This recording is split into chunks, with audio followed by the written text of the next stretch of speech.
ഇപ്പൊ സഫയെ മോശക്കാരിയാക്കി ചിത്രീകരിക്കുന്ന ചില ആൾക്കാരുണ്ടല്ലോ, അവരോടൊക്കെ സഫയ്ക്ക് എന്താ പറയാനുള്ളത്?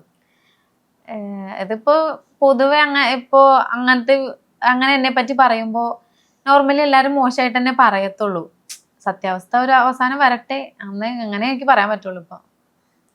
ഇപ്പൊ ഒരാളെ ഉപേക്ഷിച്ചു, യഥാർത്ഥ സ്നേഹം എന്ന് പറയുന്നത് നമ്മൾ ഒരാളെ വിട്ടു, അപ്പൊ നമുക്ക് നല്ല വിഷമമുണ്ടെങ്കിൽ അവരെ പറ്റി വീണ്ടും വീണ്ടും ഒന്നും പറയാതെ നമ്മൾ റെസ്പോണ്ട് ചെയ്യാതിരിക്കുക. പക്ഷെ ഇത് അങ്ങോട്ടും ഇങ്ങോട്ടും ചളി വാരി എറിയുക, കരി വാരി തേക്കുക, ഇതൊക്കെയാണ് ചെയ്യുന്നത്. എനിക്ക് വിഷമില്ല എന്നല്ല, എനിക്ക് സങ്കടമൊക്കെ ഉണ്ടായിട്ടുണ്ട്. പക്ഷെ ഞാൻ ചിന്തിക്കുന്നത് ഇപ്പൊ എന്റെ ഈ സ്നാപ്പില് ഇങ്ങനത്തെ ഫോട്ടോസ് ഞാൻ ഇട്ടുകൊടുത്ത ഫസ്മിന എന്ന് പറഞ്ഞ വ്യക്തി എന്ന് പറഞ്ഞെങ്കിൽ കണ്ണു മൂക്കില്ല, എന്ത് വേണമെങ്കിലും വായ തോന്നിയത് വിളിച്ചു പറയുന്ന ഒരാളും എന്ത് വേണമെങ്കിലും പബ്ലിക് മുന്നിൽ ഇട്ട് കൊടുക്കുക, അത്രയും നാണമില്ലാണ്ട് ചെയ്യുന്ന ഒരാളാണ്. സ്റ്റേഷനിൽ നിന്ന് എത്ര വട്ടം ഫസ്മിനാനെ വിളിച്ചു, എന്നിട്ട് ഇതുവരെ വന്നിട്ടില്ല.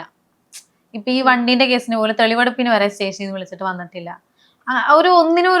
ഒരു പേടിയില്ലാത്ത ആൾക്ക് ഇങ്ങനത്തെ ഒരു ഫോട്ടോ ഇട്ട് കൊടുത്താൽ ഈ ഫോട്ടോ മീഡിയക്ക് മുന്നിൽ ഇടൂലെന്ന് തോന്നുന്നുണ്ടോ? ഉറപ്പായിട്ടും ഇടും.